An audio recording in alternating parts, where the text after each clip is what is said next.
envoy issued a statement on Wednesday discouraging action that may escalate the situation in Ukraine.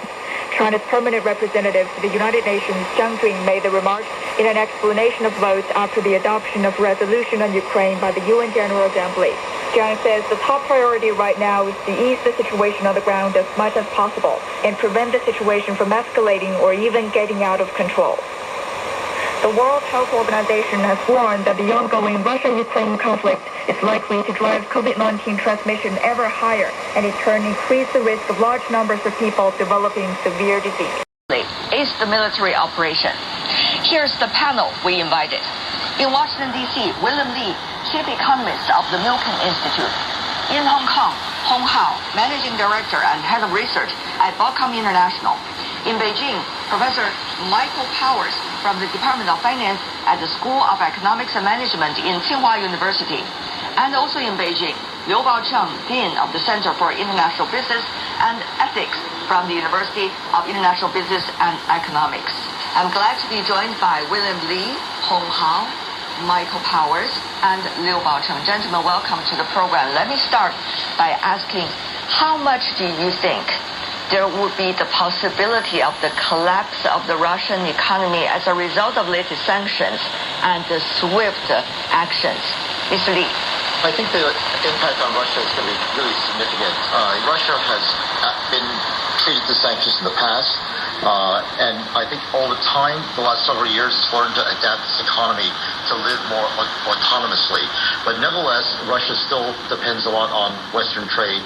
And certainly the oligarchs who control Russia enjoy their luxury goods from the West. So cutting them off will also have an effect. Mr. Hong. After all, it's an economy they're relying on heavily on oil export, and now that oil is being sanctioned, oil trade is being sanctioned, and also many of the international major oil companies essentially backing out of the trade voluntarily. So I would say that as time goes by, Russia will find it more and more difficult to cope with the resource consumption by the war, essentially more resource commitment. So it remains to be seen in the near term, whether Russia can go on such as this. About the oil and gas, many of our earlier panelists talked about that. Russia is still one of the key providers, even to the European countries.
Past the hour. Chinese markets closed lower on Thursday. Analyst Timothy Pope has more.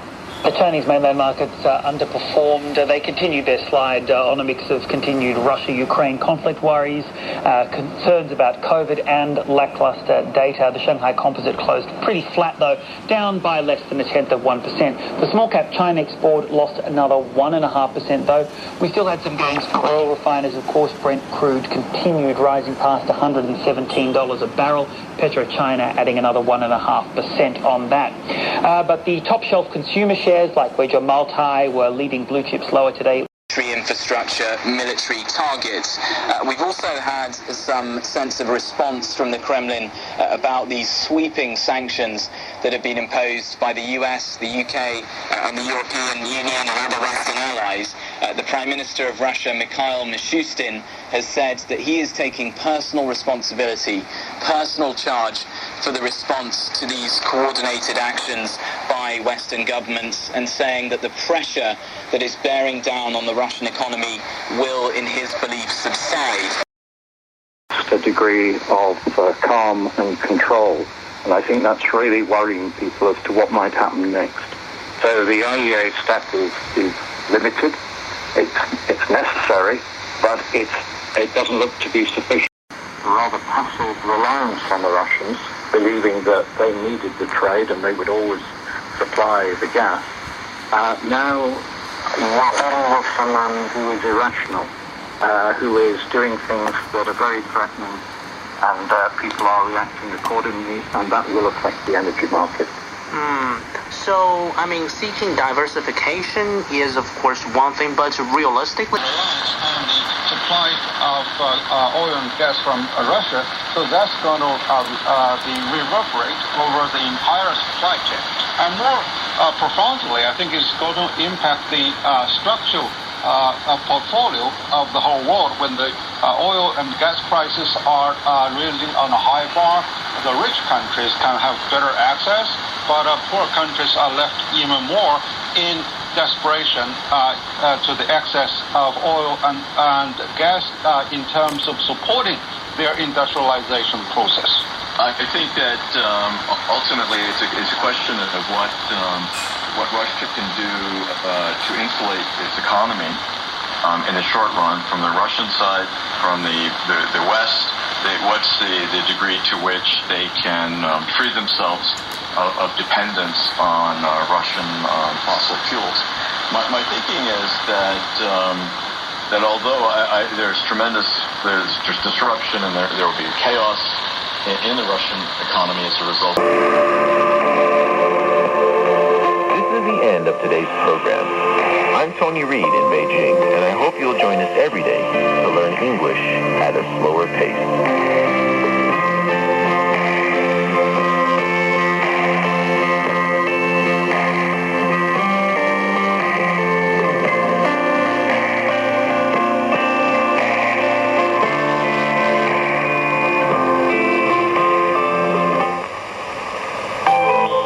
Dive into the fourth world with Sideline Stories, our weekly podcast that brings you the most up-to-date. 54 past the hour. A song dedicated to the volunteers of the Beijing Winter Olympic Games was played at the event's closing ceremony.